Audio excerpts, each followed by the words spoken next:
Top 5 things to recap where the Pac-12 is. Make sure you do your due diligence here, Paul. I know. Don't say anything. I'm just recapping everything that's happened that's been publicly stated. So last week we heard that the deal was close, but I think you can say close is a relative term because they feel it's closer than it has been, but there are things that are going around that are not going to be confirmed until the deal is done, but saying the deal is close is relative. And who that deal is with, we don't know. But as far as the media deal goes, close is relative. Like, could it be a month from now? Maybe. Could it be 6 months from now? And then we hear today, just now, from the Utah president, is that there's still some ways to go on the media agreement. There's still some time, so you're not going to hear that right away. But again, what does close mean? That's what I'm curious about. Close is a lot closer than they were when USC and UCLA decided they were going to, the announcement But was that's coming. also about the passage of time as well, not necessarily, Yeah, I was I guess close could be like, hey, we've got our networks, but we don't have a dollar figure. Close could be you have a dollar figure and the networks, but you don't have like the layout of how that would work. So, yeah, I mean, that's why, like I said, tomorrow could be interesting based off what John Canzano pointed to last week with the CEO's meeting. If anything, they will exchange information. So that should bring them a step closer in theory to where they are. But, yeah, how many more steps do they have? I don't know that anybody knows right now. Yep. Number 4, everyone is committed unless the deal is bad. But they don't expect the deal to be bad. Everybody's left their door open, so to speak. Look. What's everyone? The Pac-12, everyone who's spoken about it. Everyone who's spoken about it, all the ADs and presidents in the Pac-12 has spoken about it and said, look, they're committed. And Utah, I think, is an interesting example here because they have no motivation to join the Big 12. Look, there's not like the Big 12 has been great or the Pac-12 has been great for them, but they've also been very clear about when they make statements not to go scorched earth so that they're like, oh, really? You know what? Oregon State was much nicer to us, in this whole deal. So that's where that kind of is. But it is interesting to see that everybody has left the door open at least slightly, especially President Robbins at Arizona really did leave that door open and said, look, we've got to see the deal first before any of those things are even discussed in a real sense. Yeah, it's a unique mix because, really – Cal and Stanford are not even a part of the conversation really in any way, shape, or form. Oregon and Washington, not really either at all. They have, to my knowledge, not really said much of anything. I know Oregon just hired the new president. I know people still talk about the Big Ten, but, there's not any smoke in that area, at all. It doesn't appear, at least, or if there is, it's very small. We're not even seeing it just yet. But, Go ahead. But it appears like they're just like, hey, we're not going anywhere, so we're here. But they're not really trumpeting and towing the line with everybody. They're just there. Stanford and UCLA or Cal, we know they're not going anywhere, so they're just kind of there. It doesn't really matter what they have to say on it, quite frankly. And so that leaves Oregon and Washington State.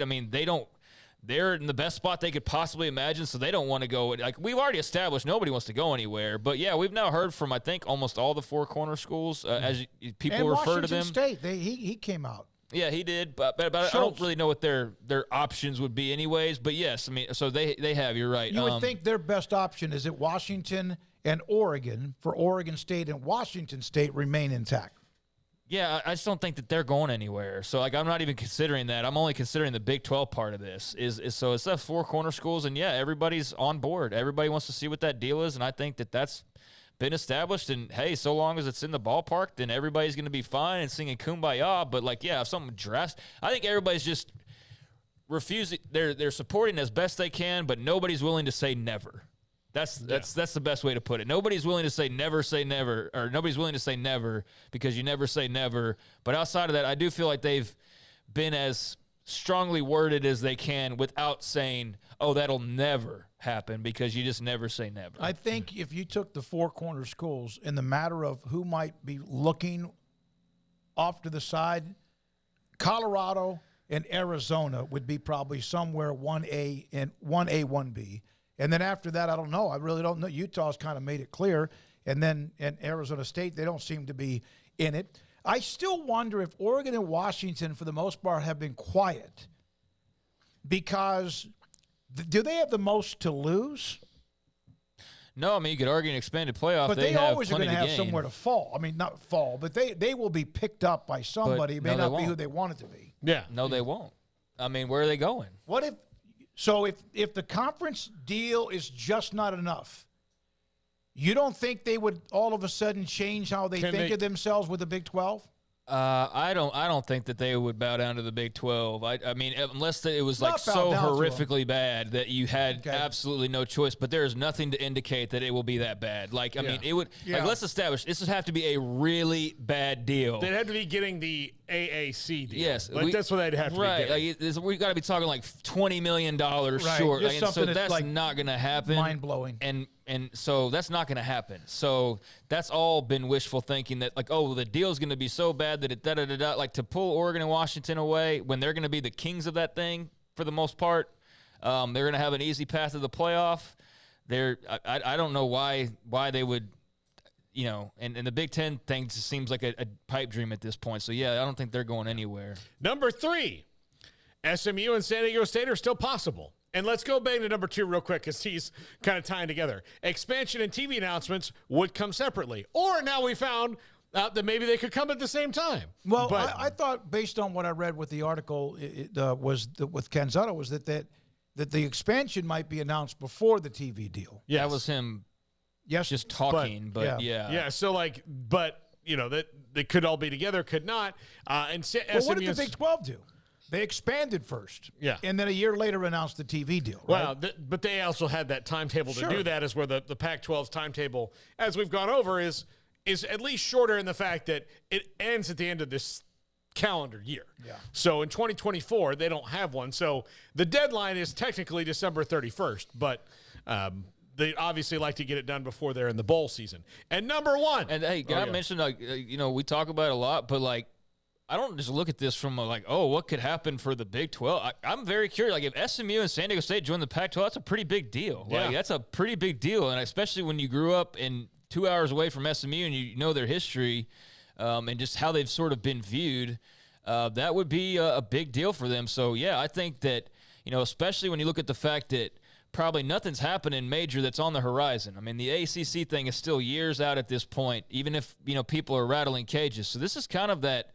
Like, if you're SMU or San Diego State, you better get in. You know what I mean? Like, this is kind of your sliver here. Yeah, we've seen a couple of teams who had a sliver, and they just weren't quite ready, and now they're out on the outside looking in. Exactly. So, like, in order to avoid, you know, feeling like Memphis does or like a Boise might, then, yeah, you were really crossing your fingers and hoping this is your big breakthrough because there's no guaranteeing that there's going to be more pulling from the G5s. And I don't mean that as a derogatory term, obviously, but there's no guarantee there's going to be a bunch of pulling up the way we've seen these last couple of years. And San Diego State's men's basketball team is kind of busy. Yeah, they are. Yeah. Yep. And number 1, there's still not a deal. There's still not one.